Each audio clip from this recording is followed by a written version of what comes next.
দক্ষিণেশ্বর মন্দিরে ভক্ত সঙ্গে শ্রীরামকৃষ্ণ। এবার তৃতীয় পরিচ্ছেদের প্রথম অংশ।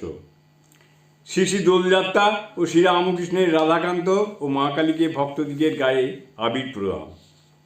নবায় চৈতন্য গান গাইতেছেন, ভক্তেরা সকলেই বসিয়া আছেন।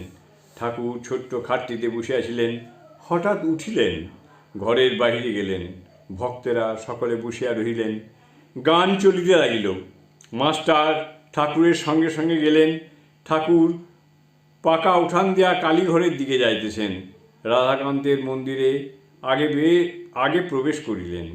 ভূমিষ্ঠ হইয়া প্রণাম করিলেন। তাহার প্রণাম দেখিয়া মাস্টারও প্রণাম করিলেন। ঠাকুরের সম্মুখের থালায় আবির ছিল। আজ শ্রী শ্রী দোলযাত্রা, ঠাকুর শ্রীরামকৃষ্ণ তাহা ভুলেন নাই। থালার ভাগ লইয়া শ্রী রাধাশ্যামকে দিলেন, আবার প্রণাম করিলেন। এইবার কালীঘরে যাইতেছেন। প্রথম 7টি ধাপ ছাড়াইয়া চাতালে দাঁড়াইলেন। মাকে দর্শন করিয়া ভিতরে প্রবেশ করিলেন। মাকে আবির দিলেন। প্রণাম করিয়া কালীঘর হইতে চলিয়া আসিতেছেন।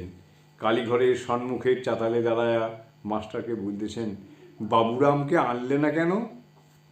ঠাকুর আবার পাকা উঠান দিয়া যাইতেছেন। সঙ্গে মাস্টার ও আরেকজন আবিরের থালা হাতে করিয়া আসিতেছেন। ঘরে প্রবেশ করিয়া সব পটকে ফাঁক দিলেন। 2-1টি পট ছাড়া নিজের ফটোগ্রাফ ও যীশুখ্রিস্টের ছবি। এইবার বারান্দায় আসিলেন। নরেন্দ্র ঘরে ঢুকিতে বারান্দায় বসিয়া আছেন। কোনো কোনো ভক্তের সহিত কথা কইতেছেন। ঠাকুর নরেন্দ্রের গায়ে ফাঁক দিলেন। ঘরে ঢুকিতেছেন। মাস্টার সঙ্গে আসিতেছেন। তিনিও আবির প্রসাদ পাইলেন। ঘরে প্রবেশ করিলেন। যত ভক্তদের গায়ে আবির দিলেন, সকলেই প্রণাম করিতে লাগিলেন। অপরাহ্ন হইল। ভক্তেরা এদিক ওদিক বেড়াইতে লাগিলেন।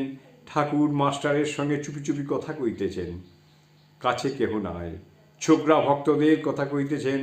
বলছেন, আচ্ছা, সবাই বলে বেশ ধ্যান হয়, পল্টুর ধ্যান হয় না কেন?